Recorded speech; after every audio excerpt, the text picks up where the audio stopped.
depression.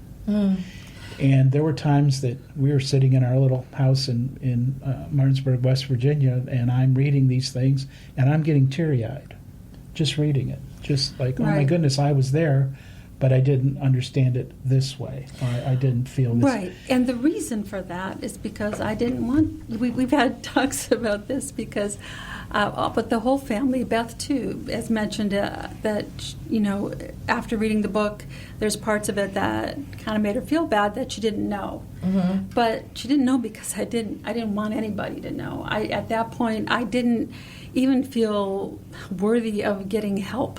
I was just in that really bad place where not only depression but anxiety, and I thought that I didn't understand what depression was, so I thought that it made me weak.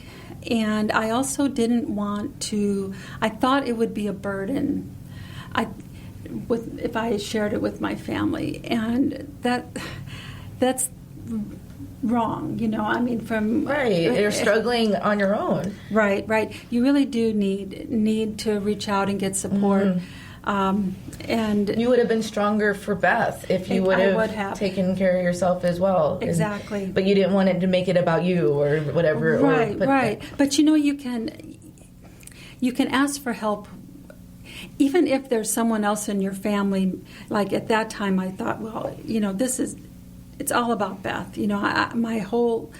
I just felt such a need just to support her in every possible way I could, and that was what I needed to do. There was nothing wrong with that, but I also needed to take care of myself to be able to do that better, to be able to take care of her better. And that's something with the caregivers I talk to. That's a really common thing. But you are a better caregiver if you do take care of yourself. You start counseling, learn how to manage. Yeah, and being a caregiver is so exhausting. Right. Like just on its own, especially for the rest of your life, Right. It's not just post-surgery or something like that, Exactly. And there are a lot of long-term caregivers out there that that's been one great thing about the book is all the contact with all the people who've read the book and have connected to it in some way. Even people haven't had a similar experience. They're telling me that they, it has spoken to them. So inspired I appreciate that. You inspired me, and I haven't even read the whole book yet. I get to now, though. Yes, this is yours. and I wanted to mention the story may take on a different venue. Oh, right. So go ahead, Cindy. Yeah. Oh, I know we have 4 minutes, so that's what I was telling us. Okay. There's a movie producer who is visiting us, and she's bringing a contract to option the book for a movie. So we're very excited about that, and we'll see what happens with that. And in the meantime, if anybody's interested in checking it out, my website, strugglingwithserendipity.com. There's also a blog there, and there's a page where there's signed copies of the book available. Strugglingwithserendipity.com.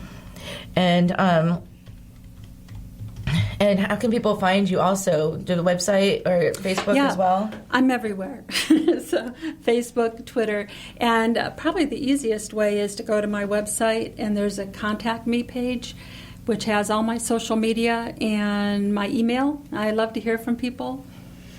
And I am still doing book events around the country. I'll be at the Buildings Expos coming up.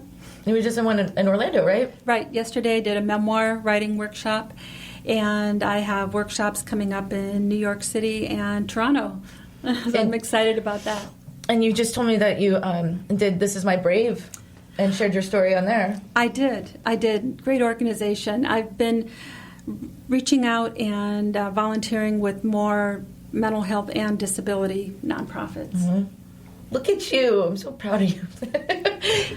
You're helping so many people, and you've gone through so much. And that's the best part. And for you, John, you've been kind of the backbone in all of this. But yes. I've been saying for years that, and this is honest and truthful and just a little biased, but Cindy is a force for good. Yeah, in the I universe. agree. She really is. I've seen that really from is. day one. I'm passionate Very about humble, sharing a message of hope, and I hope that's what people get from it. I love people that are just phenomenal that don't really believe it or don't think it too.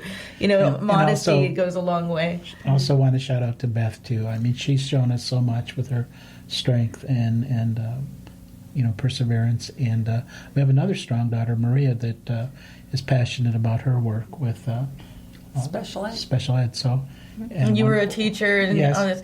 and a wonderful son too. So I mean, our family. I'm so proud of everyone. I really am. Yep. I know, and it's a phenomenal story. Struggling with Serendipity, and I encourage all of you to purchase it, and you can purchase it a signed copy off strugglingwithserendipity.com. And Cindy and John Kolbe, and thank you so much. And that's Kolbe, just for you guys. And what a wonderful way to start the weekend. It just brings a tear to my eye, warms my heart. And thank you so much for being on the show. And thank you, John, for being here. Thank you. And it's been fun. Yeah, it goes by fast, doesn't it?